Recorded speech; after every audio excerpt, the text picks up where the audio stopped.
So I'm with Iris Herrera, Team Hi. Kelsea from The Voice. Yes. Pleasure to meet you, Iris. How are you?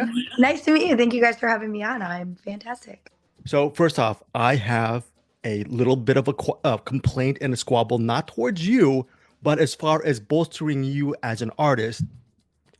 Season 26, I listened to Gypsy. I went bleeping crazy, and then I was so PO'd at what happened. Can you talk about just going back? I know that's several steps back, but Yes. can you just talk about that experience, not on that stage, but the aftermath, seeing people saying exactly what I just said about your performance of Gypsy? Yeah, I think that it was definitely interesting. I was so nervous. I know not to like touch too much on what happened. I was so nervous going into it because I have done Gypsy before at gigs and I've sang Fleetwood Mac many a times. And I get that a lot because I've got a lower register and I kind of have that deeper, old tone to my voice. I get that a lot that people are like, you're so similar to her. So even going into it, I was kind of anxious that that was going to be the no. And I think I was so surprised because I think that people thought that I was trying to like impersonate her. And I was like, oh my God, no, I would never step on the queen's toes, never like that. But out like on the flip, the amount of positive feedback was like insane and astronomical. And so all of my worries really were like for nothing because people loved it. And I had a lot of same as you, like people that were like, what the heck? Like, I can't believe it. And I actually know a girl that auditioned for season 27 who has kind of a similar tone as me, who also sang a Fleetwood Mac song who didn't make it through. So I don't know if they have a vendetta against Stevie Nicks or what, but I think they do. That might be part of the voice advice. So a little bit of a backtrack as well. One of my favorite writers is Ernest Hemingway, and what he is he writes very seemingly simple sentences, but they are so complex. And sometimes simplicity can be the hardest thing to do. You are my sunshine, gutsy pick during the blinds. It's a seemingly simple song. Can you just talk about your aesthetic on going into that? Because sometimes simplicity is the hardest thing to pull off. Yeah. So after season 26 and doing Gypsy and kind of like taking coach feedback and knowing what I know and working hard, coming home, I really wanted to come in with something that was super meaningful to me because I didn't want to sing a song like Gypsy where I felt like I was like, okay, I've done this a lot. It's old to me. Like I'm comfortable with it. I wanted to do something that was challenging, but also that was gonna like provoke emotion within me so that I could like, energy transfer that out. And came across Morgan Stapleton, Chris Stapleton. They have a version of that song, and I really fell in love with that. I think it really suited my voice, and so we kind of went that direction with like that smoky, deep, like almost country, but like almost blues, just like that really soulful version of it. And I don't know, I just think it ended up coming together so beautifully. And I really was like trying to be in tune with myself and how I grew up. And that was like such a crucial song in my childhood. I grew up across the street from my Aunt Rachel, and I spent a lot of time with her and she babysat me a lot. And so that was like our routine and one of our songs that we sang a lot together. And so I was like, how can I feel something on stage and like give that and also sound good? And yeah, and it all I think went together super beautifully and wonderfully. And yeah, I don't know. I in the moment felt so emotional and so like powerful and cool. And so I'm glad that other people, I hope that other people felt that. Iris, as an interviewer, I have to stay pretty much unbiased when it comes to interviewing the voice artist. But I will say this is a fact. Ceilings is the track that I have listened to the most this season on The Yes. Voice. I thought how you and Simone actually took that coaching and implemented it Mhm. into the song. Can you just talk about creating Ceilings, the reaction that you received afterwards, and just you guys are a perfect blend, I think. Yeah, so it was the day of film. We actually, were hanging out in the lobby and I saw Simone and we had kind of talked before and we were talking in the morning and I'm like, I don't know, I just have a weird feeling I think we're gonna be partners. And she was like, no, like don't call it, like don't jinx us. I'm like, I don't know, I just have a weird feeling. And then we ended up being partnered together and it was like we were mind blown and I was like, oh my God, we've manifested this and whatever. So already like as soon as we started, it was off to a good start. And then on the first rehearsal with Kelsea, all the feedback from Little Big Town that like, making it stoic, making it emotional. We really like took that to heart. And obviously we're young girls and we were 14, 15 when that song first came out. And so it's like the heartbreak song of the century for our like girl generation. And so we were so stoked to like represent Lizzie and that song. And so we wanted to make it like as poetic as like possible. And taking all that coach advice, working in the background and like really honing in on our melodies and like making sure that like we were highlighting each other. We wanted to make sure it was not a competition and more of like a show presented. And we both went into it, with like whatever happens. Like we wanted either of us to win. We were very like uplifting, and it was really nice to have somebody that like I really truly loved on stage with me. And I'm sure that Simone feels the same way. Like we were both very comfortable together. And I think that that made for like a perfect show as well, because you could really feel that, emotion. And yeah. Iris, what do people, fans like me of The Voice, what don't we see as far as the hard work you guys really put in? I'm assuming that's hours upon hours of perfecting your craft. And what are the things we don't see, basically? Yeah, I mean, there's a lot that goes into it. Obviously, like we have other vocal lessons and timings, but like even outside of that, like I feel like the show does a really good job of like setting everything up for you, but like also you have to do the work. And so it's like if you choose to like use that time as like vacation and like chill and not really like take it seriously, that could definitely harm you. But like, learning when to like take a break and give yourself a mind break, but also like working really hard and making sure you're honing in on like your art and your craft and like perfecting your song for the stage, I think plays a really big role. But also like having a family and surrounding yourself around other contestants like really is something that I think people don't see as much. I always talk about how I wish there was like a back scenes reality show, There about has to all of be. us, because Yeah. you really do create lifelong friends and family, and having other people that are going through the same thing and other people to like lean on and be like, hey, like how does this sound, or like, hey, like I'm feeling overwhelmed here, or like, hey, like how do you feel, you know what I mean, like having that like circle and support within the show is like phenomenal. And I think that The Voice does a good job of like setting that up Iris, for during us. yeah, Iris, during the battles, John Legend said that you carry yourself like a star. And then Mm. Kelsey said you're an artist who really knows how to use your voice. Growing up in a small town, where did you find that inner strength to hone your artistry and carry yourself like a star and learning how to use your own voice? I think that ever since I was little, like I knew I was always kind of different, like whether that be artsy or fun or loud, I've got ADD and I just can kind of be in your face. I feel like I'm very much like extreme. When I'm really happy, I'm really happy. And um, I think growing up in a small town, like I definitely wanted to fit in very, very much. And I think that going through high school was like the biggest learning experience for me as far as like finding myself and like learning to love myself and grow within myself.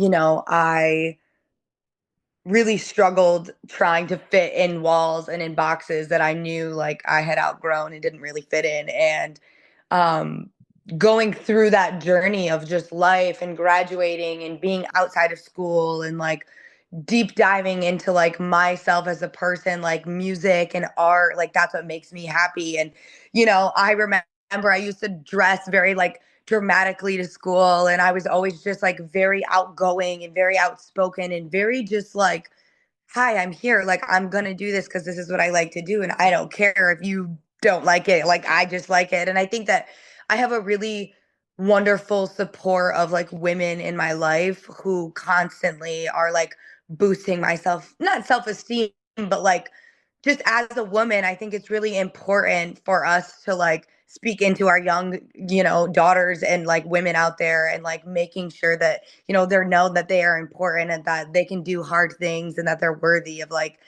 challenges and, being themselves and growing into themselves and whatever that may be, and I think that I had a really wonderful support, system growing up, and a lot of strong women to support me and help me, and guide me through, those times of finding myself as a woman and an artist. And so I think I just finally have the opportunity to be on a stage and show that. And so I try and present myself with like confidence, and I am here, and I'm here to take up space, and yeah, it's great.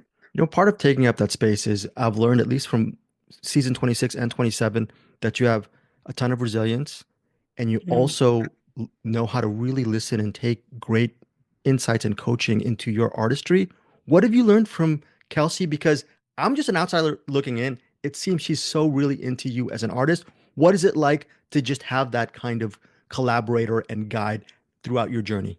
Yeah, she is like the ultimate big sister. Like she as an older artist and just as somebody who has like been in the game, she is so good about also boosting that like womanhood and like sisterhood and like, no girl, like let me help you. Like you can do this. Like we can do hard things. You are cool. Like you are worthy. Like you can do this. And that is like so important, I think, as a teacher and as a coach and as a friend and as like a person and a woman in general. She's really down to earth and phenomenal and like really good at like meeting you where you're at and helping you and holding your hand and like guiding you along the way. She's outstanding and phenomenal. The final couple questions is, what kind of reactions have you received during your journey on The Voice? Just maybe some hometown support, or is it hard to actually stay away from socials and scroll down, do the death scroll at all the inputs and whatnot? What is that whole, or maybe even just getting that home cooked meal where people maybe viewing parties? I don't know. What's that whole dynamic been for you? Yeah, so I have like taken this time to really like stay home and like I've done some gigs in my hometown and like really pour into my community. Like I did a activity at my high school, and I or not my high school, a neighboring school, high school and elementary school, and I went to like a PACE program for elderly. And so I've been really like just pouring into my community while I'm home. I have big hopes and dreams, and one day I want to be and live off in a big city. And so I'm really taking this time to like remember where I came from and hone in on my roots, and exactly that home cooked meal. All of my like watch parties have just been my family and my friends, and like my intimate people, because that's what like, that's what matters to me, and that's who's gotten me to this point. And so my community has been phenomenal and wonderful and so uplifting and so supportive throughout this whole journey. And I think for me, it's so overwhelming because you go from, fighting for people's attention in a way, gigging for 20 people at a bar to filling out bars, standing room only. Like it's definitely an overwhelming feeling, but it also is so wonderful and so cool. And I finally feel like I can fully be myself and people love it and enjoy it. And for me, that's what's cool. I'm going to ask you a very impossible question just right off the top, because I do a movie podcast and a recommendation podcast. First, part A, can you recommend one of your all-time favorite albums, and what is it that speaks to you? And that part B would be the same question, but like maybe one of your all-time favorite movies and how does it speak to you? Well, I can go to all-time favorite movies first, I guess series, because that's easier for me. I Lord of the Rings, the Lord of the Rings Hobbit series for me, wonderful. But also, and I literally have a pair of earrings somewhere right here. Um, The Labyrinth with David Bowie. I've I never have the seen little it. sword. Oh my goodness. We can't be friends. No. Um, that movie's phenomenal. I was obsessed with that movie growing up. I love David Bowie. Into favorite album, that is like so hard and challenging. I think an album that really is underrated and an artist that's maybe not underrated, I think underrated for the older generations, is Tame Impala. So pretty much any album from Tame Impala, listen to that and really like listen to every song on a loop. It's like almost a modern day Pink Floyd in my brain to me. Or any Pink Floyd too. Okay, and then final question. Again, thank you for your time. But for people who really are interested in trying out for the voice, but maybe are a little bit scared or nervous, what kind of suggestion would you give to artists who are Mm. dreaming of that? I feel like just do it. I think that's such a simple saying, and it's very easier said than done, but just do it and just be you and be truthful to you and listen to you. And so if that means now's not your time, that's okay, but still listen to you. Like you're going to get a million no's before you're going to get a yes. And when you do get that yes, all those millions of no's will no longer matter. And you will also understand that all of those millions of no's were crucial for you to get this yes. So know that, like, if you do get knocked down, you get back up and you keep going and you listen to yourself and you be truthful to yourself. And yeah, I think that's my best advice to any young artist trying out for anything. I mean, even a school talent show. Be you. And honestly, if you're having fun, that's all that matters. Truthfully, that's what I've learned in my 19, almost 20 years of life. I was assuming you were 20 already, but you're still not. That's amazing. I Yes. Nope. I could speak to you for another 20, 30 minutes. I know you're under the weather. Thank you so much for being a Thank you. trooper. I'm gonna Yes. turn over this interview very quickly because I think you might be on Knockouts tonight as well, possibly, right? Possibly. I can't Possibly. Yeah. I can't say, but you might see a familiar face and you might want to tune in tonight. And then where can our listeners and viewers just follow you and whatnot? What's the best place for people to catch your music? Yeah, I have a lot on TikTok, and Instagram, so all of those socials, and then Facebook. My TikTok is iris.herrera with two A's, and then the same a tag for my Instagram as well. Iris, thank you so much for your time again, Thank you. and good luck moving forward with The Voice. And we'll follow you post The Yeah, Voice as well. Appreciate it. thank you. Yeah, thank you. Thank you. Hey guys, thanks so much for watching this video. For more movie and television reviews and interviews, please subscribe to my Deepest Dream channel. Like, comment, share, subscribe. And as always, thanks so much for your support. Take care.